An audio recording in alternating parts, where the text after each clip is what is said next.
One of these days I'm gonna get a proper stand instead of like stacking. Let's see, I have stacked one, two, three books, and then an object, and then another book. Because why would I do something rational? Why? Hello, Dhonielle. I think you have to ask to join me in the moderation. This is a clusterfuck setup today. We will get to that. D, you might have to go out and come back in if it didn't ask you if you want to be my host with me. Let's see. There you are, love. My God. All right, guys. We got a different bottle. We have a different bottle tonight. Hi. Dhonielle! Oh my gosh.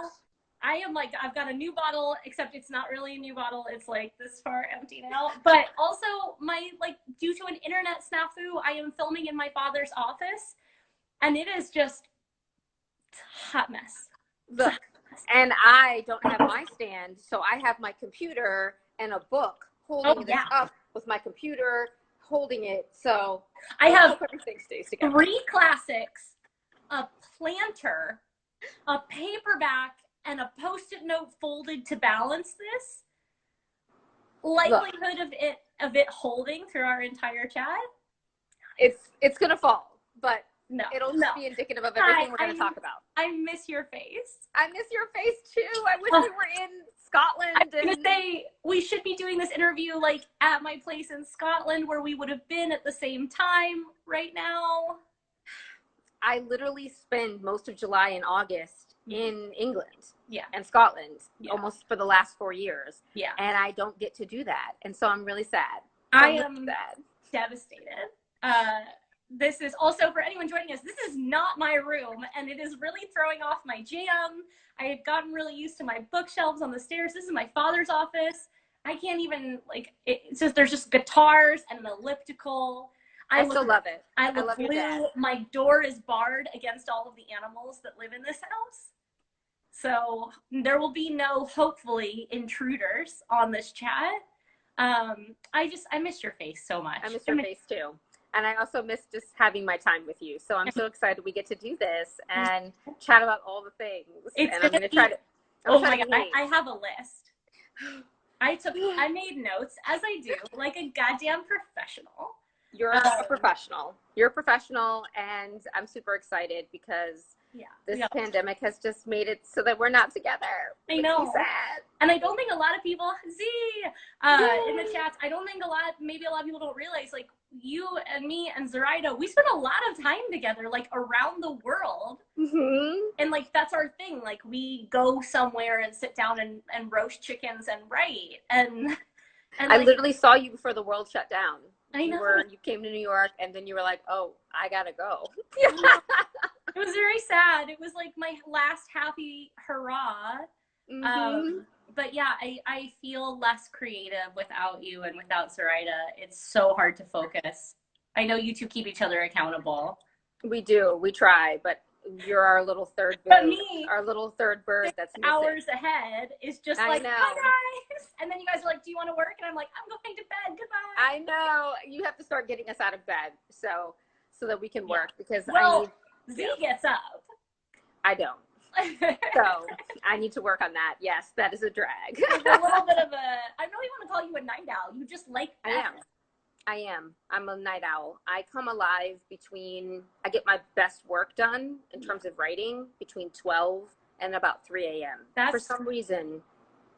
You and Tochi, I just want to tuck you both in and turn off your phones. And that's why Tochi and I could never date. I mean, aside from me not being a Nigerian woman, but that's like number one. His mother will torture me. Number two is that we'll be up all night because I'll be writing and he'll be writing, and no one's going to get the children up in the morning. No. House does not work. Like, you guys need to be at counterpoints. But I worry for all of you night owls as somebody who can absolutely get work done at that time, but really sleep. I think it's because I feel guilty the next day. Yeah, and it's a cycle. Yeah. It's a terrible cycle. And so I went home. I'm at my parents' house in Maryland, and so I get rustled out of bed a little bit earlier So okay, I have a question though before we get started. I'm not trying to drag my parents who are not allowed to watch tonight because I'm using their internet, and so I'm like, if you crash my internet by watching, they have to watch it after. But my parents, because I am a almost 33-year-old woman who finds herself living at home in this window, it's just not a thing that I expected. My parents have a different definition of like work time than I do. Like they're very happy to give me work time, but I think they think work time is like 45 minutes. Yeah. And I'm just like, that's cute. Right. Like, no, my parents, they're working from home too. So we're all working, but then there are naps, there's like food breaks, there's like, what the hell? I like know. My dad takes a nap every day, but then so my parents are both retired, and I'm like, I should help them because I don't like my dad takes on too much work, as you know. Like he was up like weeding the garden for like 4 hours, and I was like, can you? He's like, my back hurts, and I was like, well, I guess I'll take over for an hour. But then that's an hour I didn't get any work done because I was. I know. And then it's the guilt. It's the guilt. I can't wait to come back and see your parents and like stay in the town and chat with them. I have a checklist to talk to mom about. I mean, it's a lot, and I love them. Like, don't get me wrong. I am, like, they bring me tea in the morning. Yeah. Like, my mom brings me a biscuit. It's the greatest thing ever. Yeah, we're spoiled. Yeah. We're spoiled AF, but I have to complain only because I am, like, used to living by myself. I know.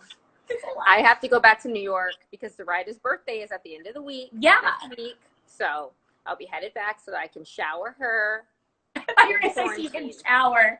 You're like, I gotta go. I gotta get myself just like. I gotta shower her with love. For her birthday. So. And I'm so glad that you two are in the same city. I don't know if I would have survived.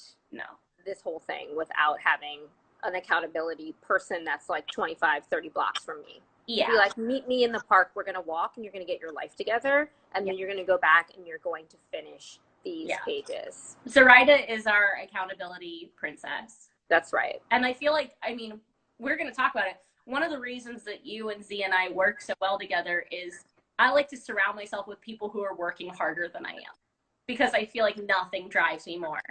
And I feel like I got a lot of irons in the fire, but you and Zoraida keep me so grounded and honest about it because you both have more. Like, it's just a hustle. It's a hustle.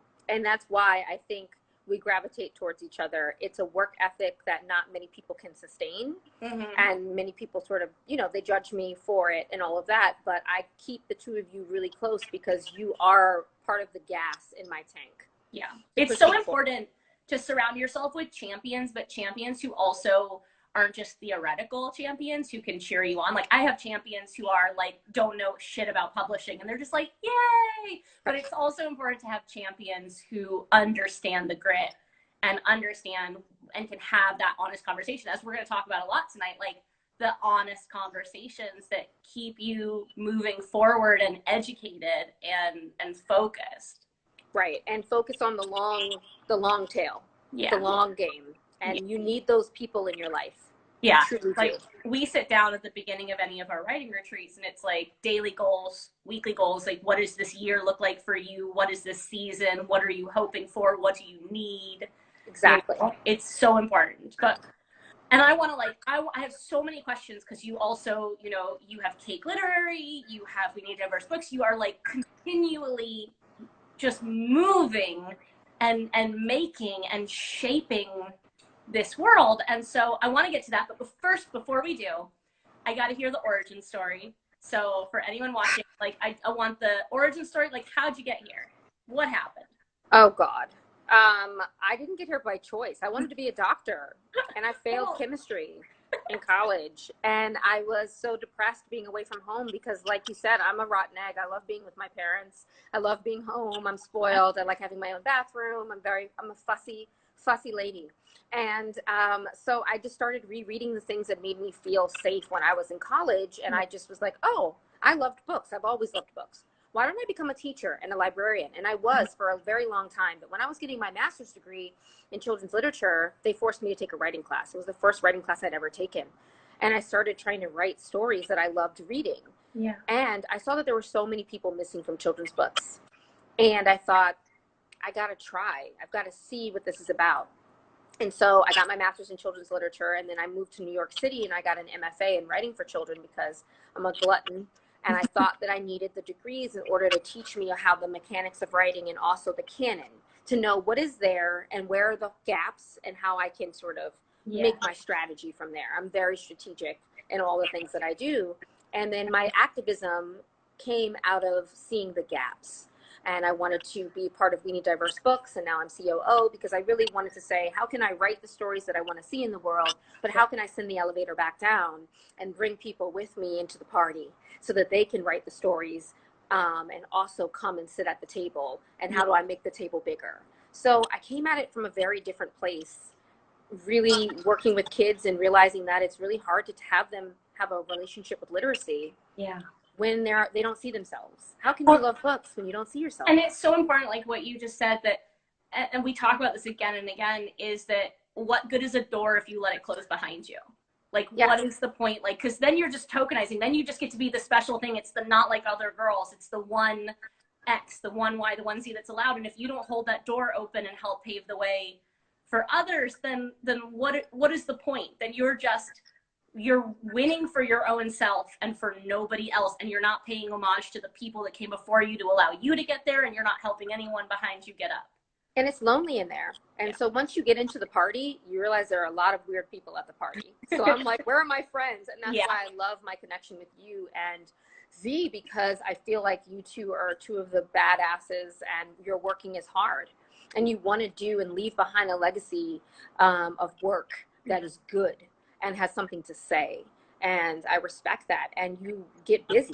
And I like people who are like ambitious. I like ambitious. Me too. Women. I really do. I like those passionate, ambitious people. The ones who are hungry. Nothing. And they might bite. Nothing is like a worse turnoff, romantic or friendship, than like an apathy. Yes. Like apathy is something I don't comprehend. And so I can't have it in my friends. I can't have it in my romance. I can't have it in my allies. Like, apathy is to me like a virus. Like, it's just so permeating, and I don't want it anywhere near me, whereas hunger is just as contagious and twice as amazing. Exactly. And I love that both of you are fiercely individuals, fierce and aggressively yourselves, because that's the type of person that I like. Someone who's going to argue with me. Someone's going to be like, did you read this? Let's do this, blah, blah, blah. You guys are voraciously curious. And I think that that's what shows up in your work. And that's what I like, people around me that drive me, that push me. Well, you definitely drive me and so many members, I feel like, of the book community. But wait, we're getting ahead of ourselves again. Fine. I can't be sitting here just talking nice things about me and Z. This is about you. You got to. I like to derail, okay? I like to derail. You got to keep that spotlight, okay? So, okay, first book, was it Tiny Pretty Things? I wrote 8 different books before trying to break in. I actually started with middle grade, but I had an agent and I was working on my master's thesis, and she really liked it.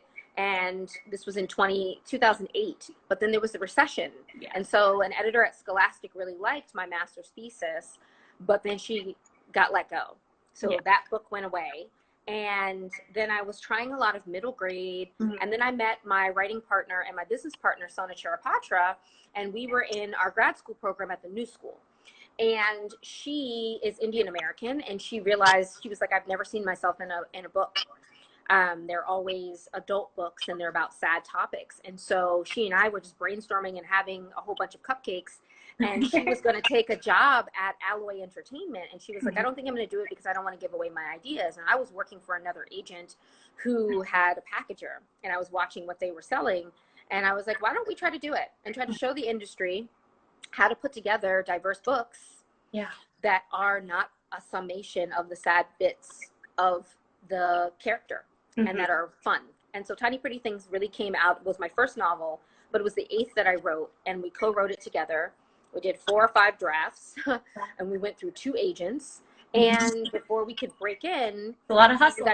It was a hustle. And I'm one of those people that, I'm a dog with a bone. I'm not going to stop. Like, you're not getting this away from me. I'm fiercely stubborn about it. And I used to work at a ballet school. That was my first job outside of college. I was going to be a resident advisor at a Russian school, Russian ballet. You had so many lives, Steve. Like, I know. Literally. That's why I'm like a cat. It's just, I love it. I love it though. So sorry, you were going to be, so you have ballet like school experience. Right. And so I thought, wouldn't it be interesting to do a mystery? I was obsessed with Pretty Little Liars then. It was like in its first or second season. And I thought, this is interesting, but how do you do something in an insular world where race and class and sexual orientation and gender actually influence how you, if you get the prize, right? And so I was talking to her about it, and we were like, let's write this book together. And we did, to sort of model and show the publishing industry, here's a way to do a book that is full of really meaningful diversity, but it's also just a book about ballet. Yeah. It's just a mystery. It's not a book about diversity. It doesn't get pigeonholed. No, because this is what I think the best writing is, when this is a character that you follow, and that is part of their identity, but the thrust of their book and their story is about another thing. We do need books that are about marginalization, but Sona and I didn't want to do those books. We wanted to do the books that were the mysteries and fun, or the romance, or the adventure, because we weren't seeing that in publishing. That was my philosophy with the coming out narratives as well, because like coming out books are super important, but I didn't need that experience. I need to see like queer existence. I just was like, can I just be on the page and it not be about queer pain or queer coming out stories? And so like, I think that's so important to bring up, that we need that are stories that are about the issues, but we also need stories that are about simply like getting to live where we're not just one thing. Right. And that it is just the story. Yeah. This is a story about 3 ballerinas who are willing to do whatever it takes to be the best. They all Did have you to launch come from Cake different with things. that book? We did. No way. We launched both. Yeah, we used the book to launch the company because we wanted to show this is our method. Yeah. This is our way. So Cake Literary, for those who don't know, just like give like the tiny little quick rundown. Right. Cake Literary is like a literary development company where we come up with an idea and we hire writers and we pay them money and a profit share of all the things that come in to write a book, and we launch them. It's a launch pad really to open up publishing and give someone who might need training wheels for how to plot, how to meet deadlines, how to work with an editor, just your crash course. Yeah. In publishing, so that we can match you with an editor that hopefully you go on to sell other books to. And almost all of our authors have been able to do that, where we've sold a series or a book and then they're able to get an agent, which we help them with. And then also they're able to sell their own project directly to the editor that we've matched them with. That is sort of the point of it, is to get you in the door, teach you how to do everything, and then give you your training wheels and then take them off. And then my baby birds are ready to go. But you're also like, you're generating your stories as Dhonielle, and then you're also generating the seeds of stories to hand to these baby bird writers as Cake Literary. Yeah. I got a lot going on in my brain, love. Okay, we're going to come back. I'm just going to stay with this question. Then we're going to come back to Tiny Pretty Things because I want to talk more. Yeah. All over the map. Blame the room, okay? So how do you decide what's a Dhonielle Clayton project and what's a story that you want to funnel through Cake Literary? I think I usually pick things for myself that have to do with, I always write about something that makes me angry. So each one of my books is literally what I'm angry about. And that is a very different way to create a book than when I'm like, ooh, this sounds good. There should be a book about this or that. And then those are usually the things that, the holes in the market go to my Cake authors, where I'm like, we should do a story like this. I haven't seen something like this. Yeah. Like, for example, Tristan Strong punches a hole in the sky. I hadn't seen a Percy Jackson-esque black boy character that battles with sort of the African folklore, and also with what does it mean to lose a friend, right? And I wanted to create something where you don't have myths. Yeah. When that's been taken from you, how do you find myth? So that's where that came out of. And it wasn't a Dhonielle Clayton book because as a child, it wasn't something I was angry about. So I usually filter my own Dhonielle Clayton books through what I'm angry about. But I love that. I love that though, because like we've talked about this too. Like for me, so much of my books it's like, anger is not the word I would use, but it's a dissatisfaction with the way I have seen something portrayed. And it's I can do this better, or I don't like that, or this is lacking, this is wrong. Like the archives came out of like the bad boy love interest and how pissed I was at a very specific bad boy love interest I will not name. And I was like, this is bad. I'm going to do it better. But something that I love about the Cake Literary books especially is that you do that thing which you talk about, which is not reductionist, right? Like you give these marginalized characters fantasy. And so often, like, you either get to be marginalized or you get to have a fantasy adventure, right? Like, because we don't get that intersectionality often enough in narratives. And I feel like every book I see come out of Kate has an intersectionality awareness to it. It's super important to me because I was a librarian in East Harlem in New York, and all of my kids were more than just the fact that their family was from the Dominican Republic or from Mali or from Bangladesh. And I wanted to empower them and make them happy to be excited about reading. And it's really hard to do that when all of the books about kids from certain communities are sad, or teachable lessons or PSAs. And I'm like, no, you deserve to be witches. You deserve to save the world. You deserve to get the person and have the love interest. And it's not even getting into, which I'm sure we'll come back to, this idea of like, what is an overtold narrative, when 99% of the time the overtold narrative has only been overtold by like white cisgender authors.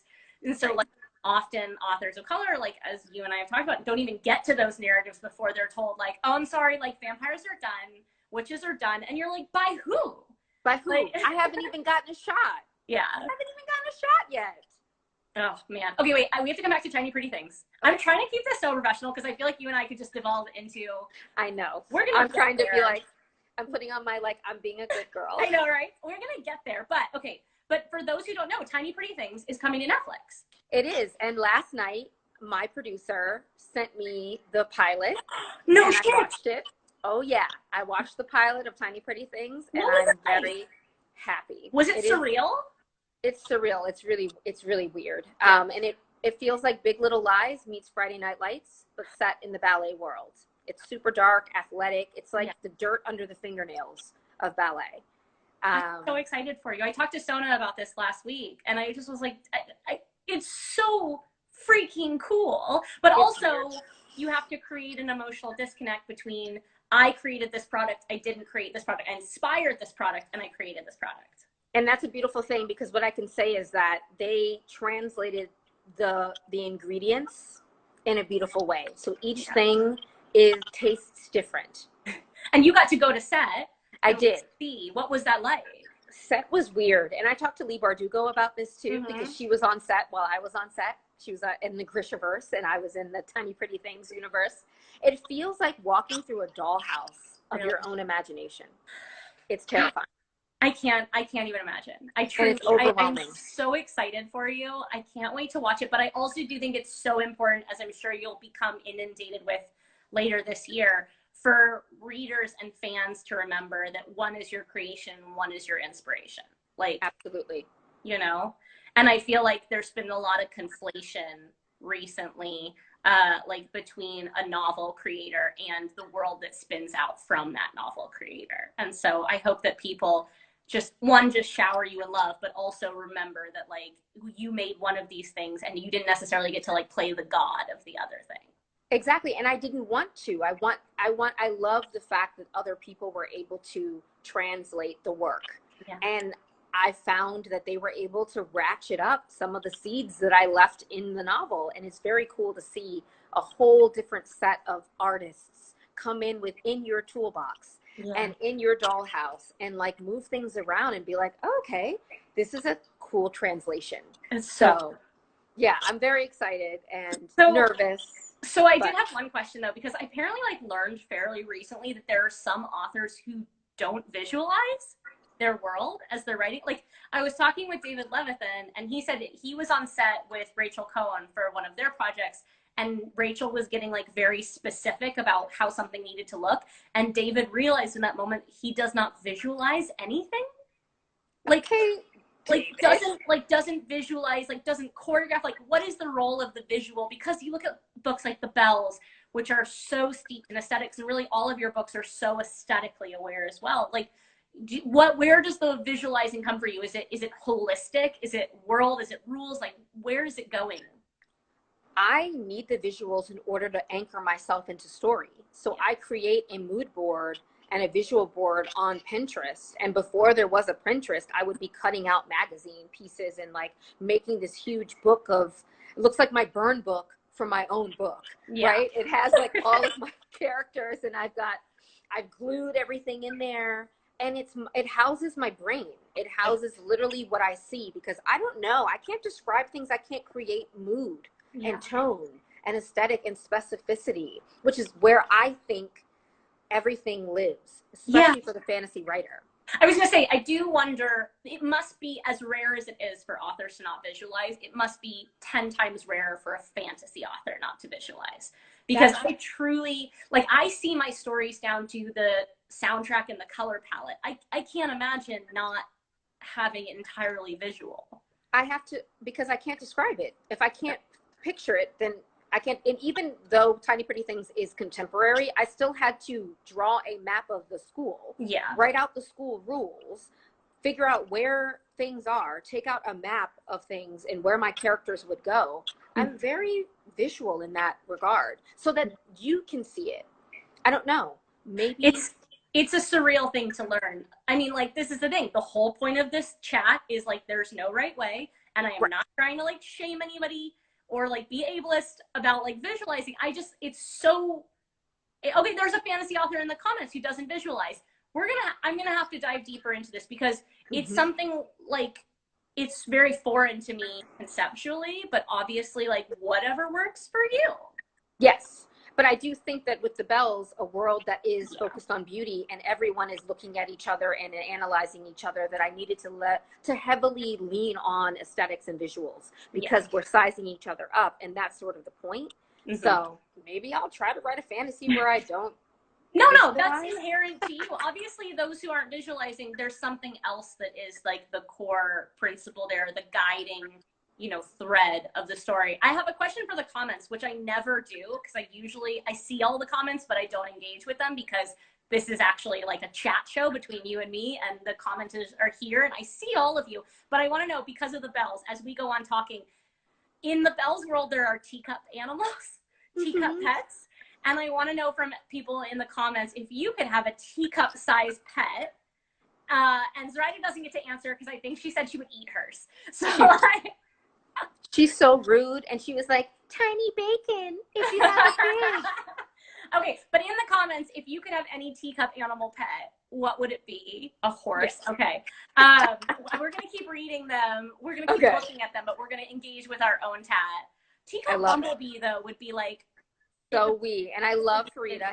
Hey, boo. Okay, a teacup penguin would actually be... Okay, dragons aren't real, so, like, we're going to keep it to the real animals. Oh my God, teacup hedgehog. I know. Okay.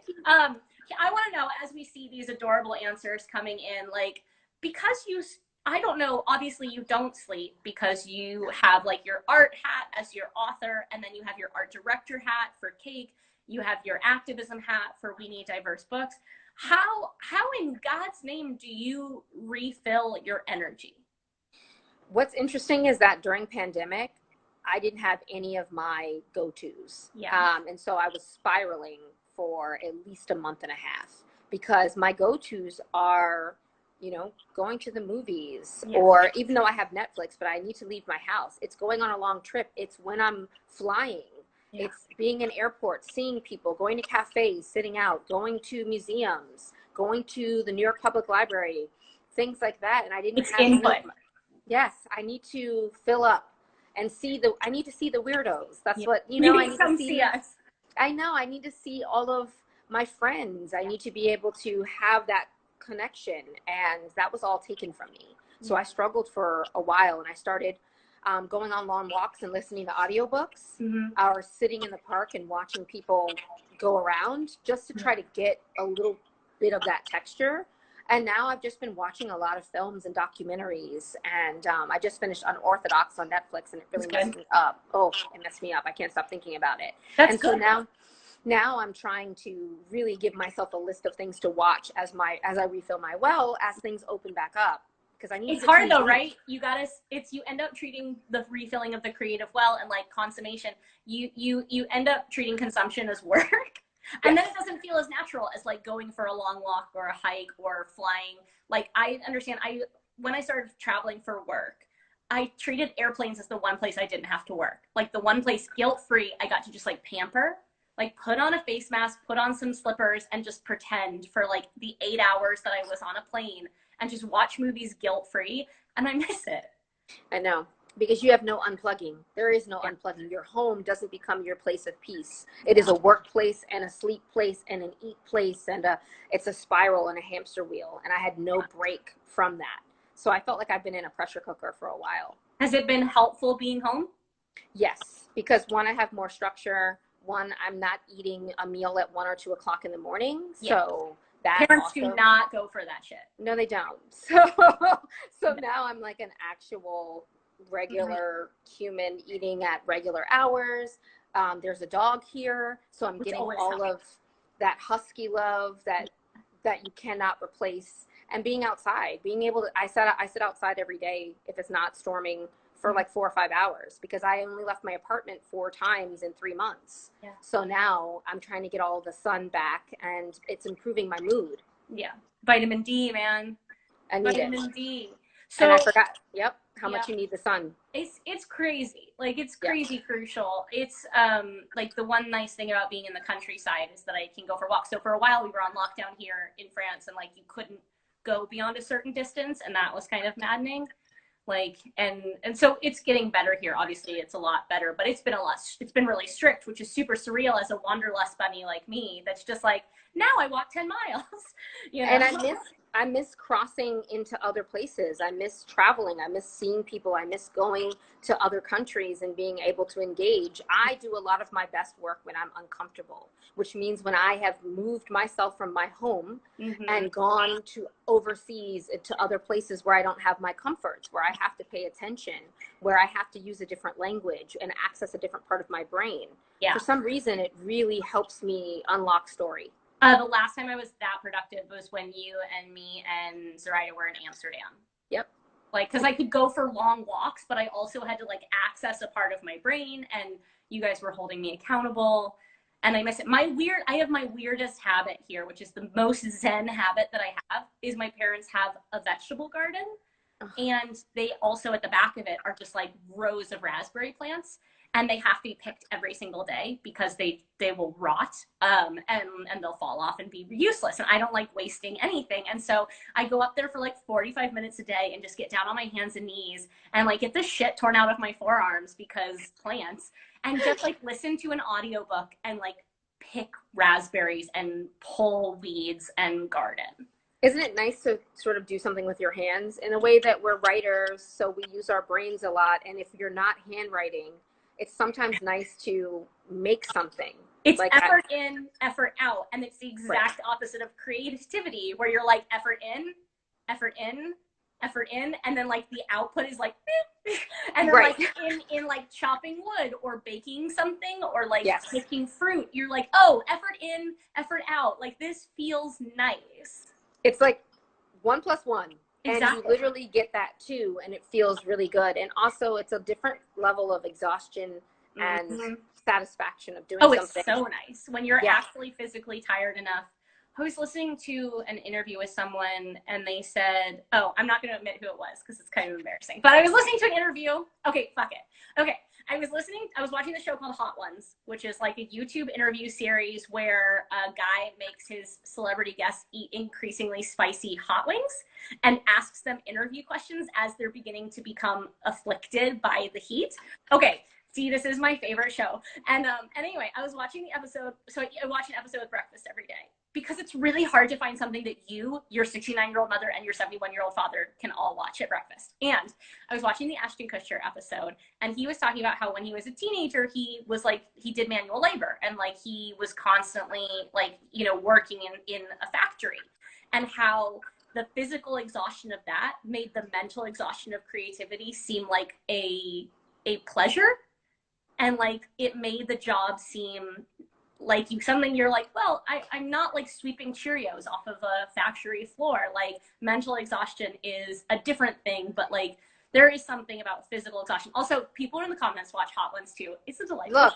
I'm going to watch it and report back. I would like hot wings plus like having to read out loud. Oh, seeing how you could do that. Well, he asks increasingly like he's a really good interviewer, and I do feel like most moderators should take a note from Sean Evans, the dude who interviews, because he asks really deep questions. Like, you know, as authors, we've been asked the same questions over and over and over again, but like he asks really incisive questions, and his guests get like really increasingly like they're just trying to focus through the heat. And I just watched John Boyega yesterday, and it was delightful. Okay, well, I'm gonna watch it. I've got to do all the backlog because it sounds amazing, but I could never make it through. Oh, I mean, I would have been like, I have the most English whitest palate possible. I would have been out on number 2. Like Look, I have an Irish stomach as well. Not I would say your stomach could not. My stomach would be done. The best one. Okay, you need to watch John Boyega. Okay. And you need to watch Gordon Ramsay, because Gordon Ramsay fucking lost it. He lost it like 3 in, and he started just like cussing at all of them, like, why would you do this? This is such a bad idea. And he was like squeezing lime juice and lemon juice in his mouth and eating donuts and just like flipping everybody off. It's delightful. Okay, we're bringing it back here. We're bringing it back. Look, I want to talk about the market. Okay, let's do it. I want to do this. I wrote on my list, the illusion of meritocracy. Because I feel like we got to get into this. Anyone who follows either one of us online, there's been a lot of dialogue in the last couple of weeks about publishing and the disparities in payment and the disparity. Sorry, I'm 2 glasses of whiskey in. The disparities between, one, fetishizing debut authors, which is a thing you and me and Z talk about all the time. Like, I always say, you would never be like, here's your debut surgeon. They've never cut a person open before. Let's give them $1 million. I'm sure they're great. You know, and yet publishing, one, routinely fetishizes the debut, and also fetishizes Black pain and just white mundanity. Yes. And I think that one of the things I get so mad about is this assumption that the money that is paid is merit-based. Like, a book got $1 million, so it must be 10 times better than a book got 100, and 100 times better than a book that got 10. And what are those metrics? Yeah. What on God's name are people betting on, D? Right. Like, even when that dude who wrote Chip Creek, is that his name? Whatever. Okay, it's the dude who wrote about the pancake batter testicles. Yes. Yes. And I was like, I've been studying to think, what is worth $800,000 for one book? Not 3, not 4, not 5, one book. Pancake batter, testicles. And then what is it smell like pancake batter? I can never have pancakes again. That's number 1. Number 2, what is it in the story that makes it worth that? And so when everyone started sharing on publishing paid me, I got really sick. I mean, we were texting the entire time. And I just kept wondering, why are some people's imaginations more valuable than others? Yeah. And especially men, especially white men. And why, when we debut, some of us are given golden wheels, right? To debut. Some of us are given really shitty wheels to enter the road. And I did share my numbers for the Bells and went on the record because I saw that she's wonderful. She's a wonderful writer, a wonderful person. Katie Rose Poole, who wrote There Will Come a Darkness, said that she got paid $333,000 per book for a 3-book deal. And I thought I was going to have a stroke. Yeah. And I just thought, what is it? When I debuted with the Bells, why was my imagination worth $45K and her imagination was worth $333,000? And why does she get golden wheels and I don't? And everyone wants to say, well, don't be jealous. And it's not about jealousy. It's about equity. It's about let's have a frank conversation about the value of work. I'm the first person who will come out and say, like, for a long time I didn't want to share numbers because I didn't want like people to just throw the jealousy card and be like, oh, you must just be bitter. But here's the thing. Like, anyone who follows me online knows I got $1 million book deal, right? I got $1 million book deal for my books 18, 19, 20, and 21. All right. So before that, it was like 10K, 15K, 20K. And like, I can say, having been paid $1 million now and having been paid 10, that I would never wish for any debut author to be paid more than $100,000. But I think that debut authors should be paid a living wage. right? Like the problem is in this disparity. I don't actually think that anyone's imagination is worth an advance of $1/3 dollars because the thing is, the advance is a money against earnings, right? I think that it's a loan. Yeah, it's a loan. Sally Mae. I would much rather make royalties, but the problem is when you don't pay authors enough that they can survive to make royalties, you don't pay them so that they can prioritize. Tochi was talking about this. So you can prioritize your research and your time, and what you're really giving those authors is the gift of a clear mind with which to create. Exactly. And what a blessing is that. And also some of us get to, I went on the record, there's an article coming out next week, and so many people didn't want to go on the record. And I said, well, Black women always go on the record. So let's just go, let's talk about it. And I said, the reason we don't want to talk about it is that's a tool of the problem in the industry and how white supremacy guides the machine.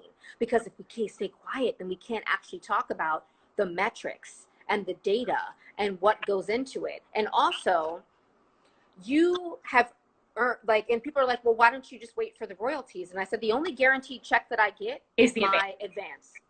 That's it. That's the only guarantee. And also, there's 4 books in your deal. Yeah, so I still got less than a debut Chip author. got 1. Yeah. Right, exactly. Yes. And it's like, Chip got $800,000 for 1 book. Yeah. Just 1. And also seeing, as you pointed out, and again, the authors, like, I'm very grateful to all the authors who did it. And I'm very upset with a lot of the, like, shaming that I saw. I can't with this pancake batter testicles. We're going to leave that one on the table. But like as you pointed out, like, there are men in publishing who are being paid 3 to 4 times what you are for writing Black and brown characters. Yes.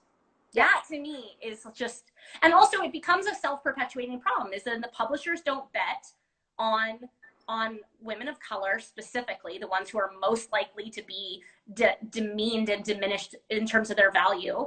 And like, they don't bet on them, so they don't see the returns. So they don't bet on them, so they don't see the returns unless they're fetishizing them, where you have something like Children of Blood and Bone, or like where there's like, you get to be one. The token. If we have the token, then we've solved the problem. So it's like, you can't call me racist because I have 1.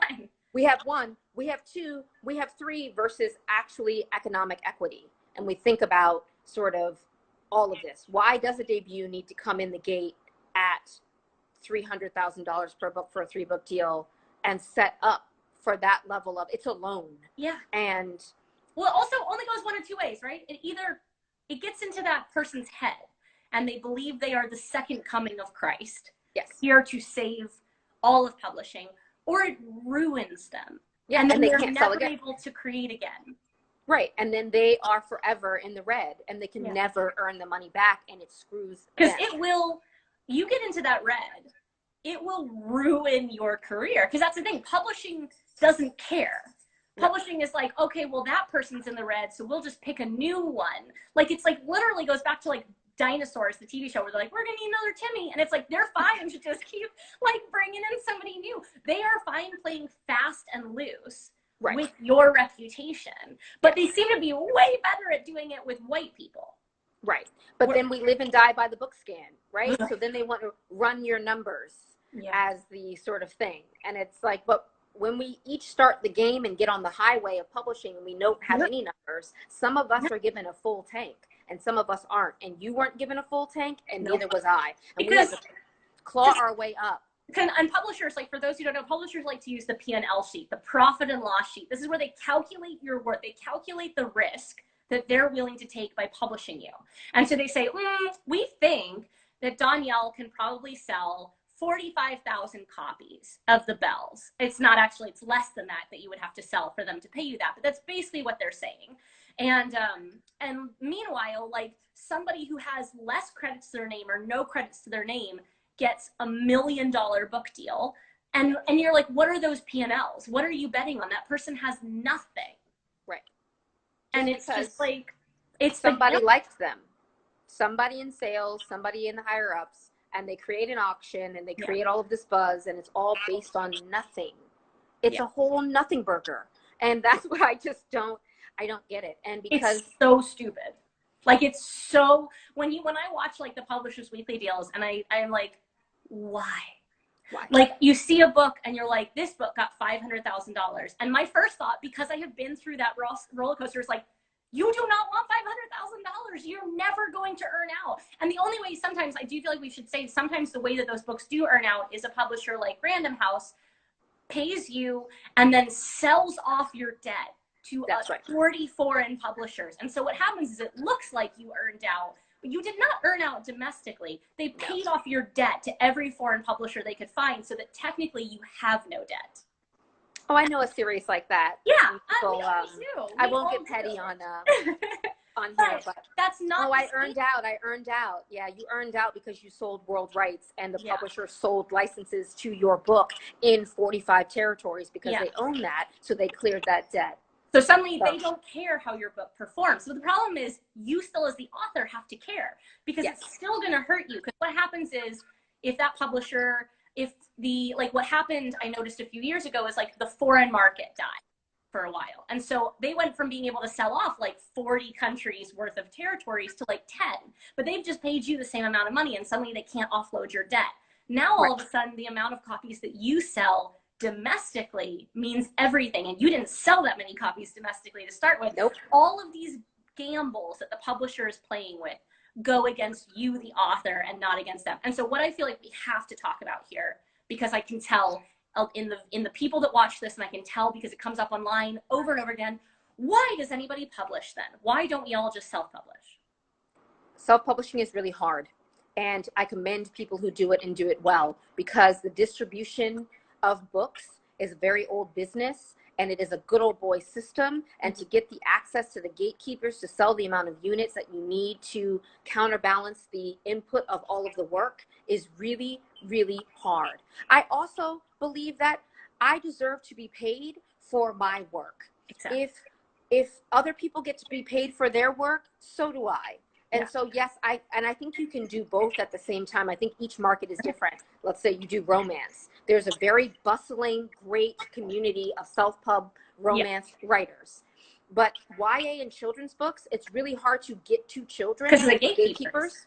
The layers of trying to get into the school system, trying to get to librarians who only buy from certain distribution networks, trying to get into bookstores. They block you at every turn. And it takes away from the creativity. I don't have the time to do all of the business stuff to try to break through the gatekeeping walls, because there are about 4 or 5.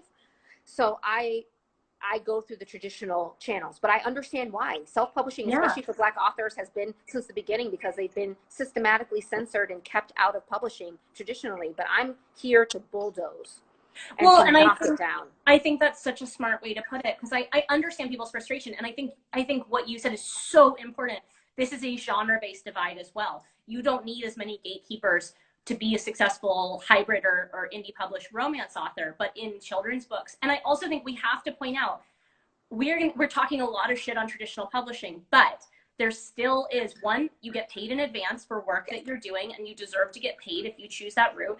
2, you have hypothetically a team who is taking on some of the gatekeeping process and some of the groundwork for you, so that you can dedicate more time and energy to the writing process. And 3, as hard as it is to make it in traditional publishing, it is 100 fucking times harder to make any meaningful monetary dent in self-publishing. And people love to hold up the one example of the self-published book that sold 1 million copies, but there's one of those in traditional as well, and there are 90% more people in traditional who are at least making something. Whereas I feel like the margins in self-publishing, you're much more likely to make $100 that month versus actually being paid something. It's not perfect. Work.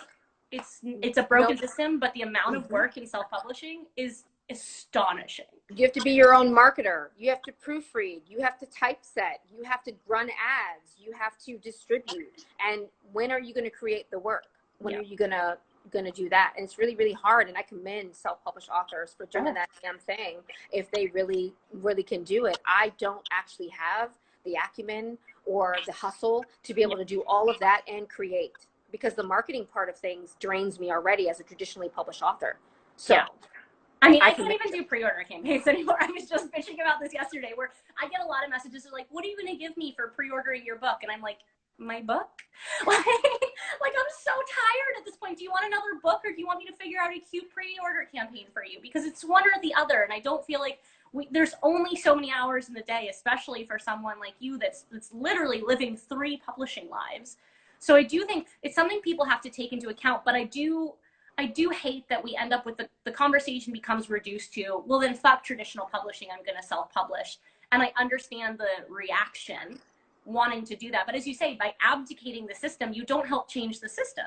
No. And I think that you can do 2 things at once. You can self-pub, but you can also demand to be let into the door. Mm-hmm. And I'm going to continue to bulldoze and bring the whole crew with me, because I also think that those self-published authors who have the hustle also deserve to be able to know what it feels like to be paid in advance and not on spec, and to do work and to have their work treated in a different way just to try it. I don't believe that we have to pick one lane, but I do believe you deserve the right to have both experiences. Completely agree. And I do think also that, like, you know, we live in a really global, super digital age. You absolutely can do both if you're willing to spend the energy and do both. And everything that you do is building your platform and your brand. So if you do it very cognizantly, if you do it very like self-consciously, and you're very aware of what you want that brand to be, you can't just throw in and think, I want to sell books.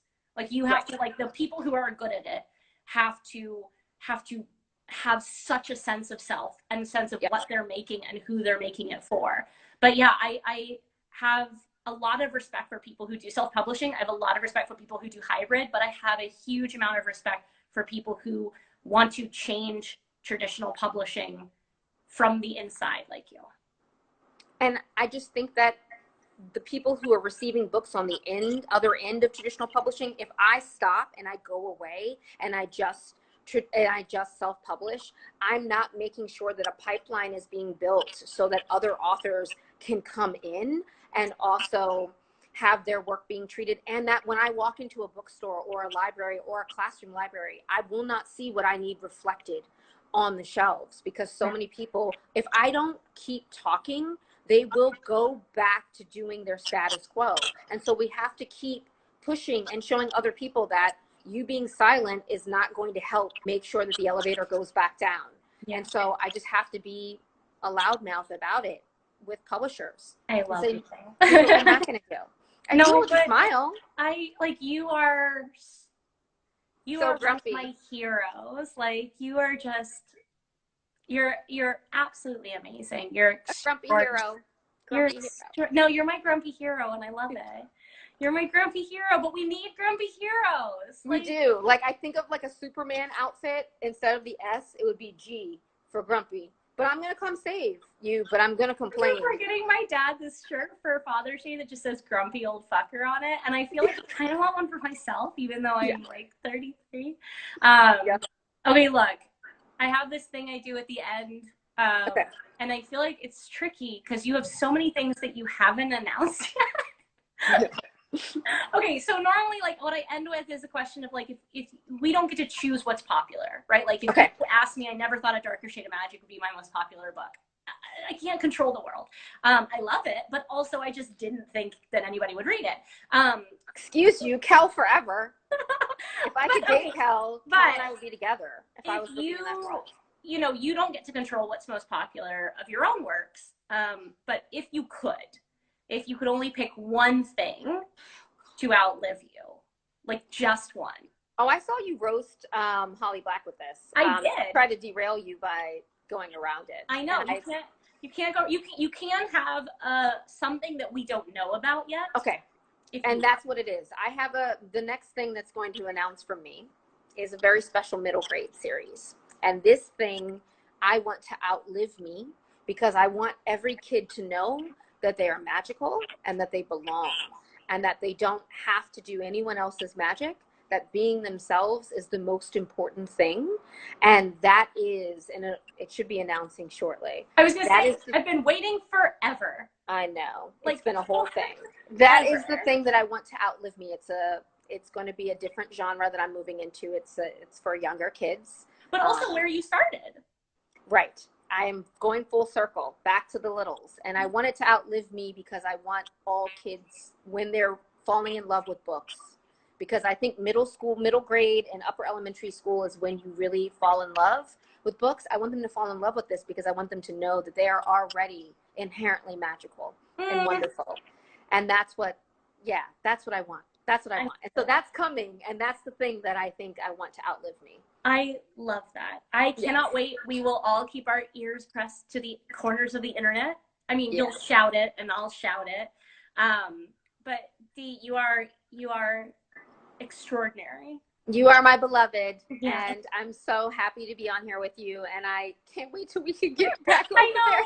I was just talking to Zoraida about when we get to come. I'm like, when can we go? We were supposed to be at my place in Edinburgh writing right about now, because it was going to be right after BookCon, and we're all still in our own places. And I'm also amazed we got through this entire chat without a single animal. But I love your animals. I love them. I'm sorry, my cat, Bo, is now like 16 pounds. Well, Bo lives in France, and your mom loves to feed animals and loves entire like human meals. It's a whole lot. Okay, wait. Before I go off track any further, Dhonielle, this will live on my Instagram, IGTV. It will get uploaded over on YouTube at some point in the next week. And I adore you, and you are wonderful, and you are a gift to this industry, and you are a gift to my life. And you are a gift to me, and I'm so glad that I was like, I'm gonna make her be my friend.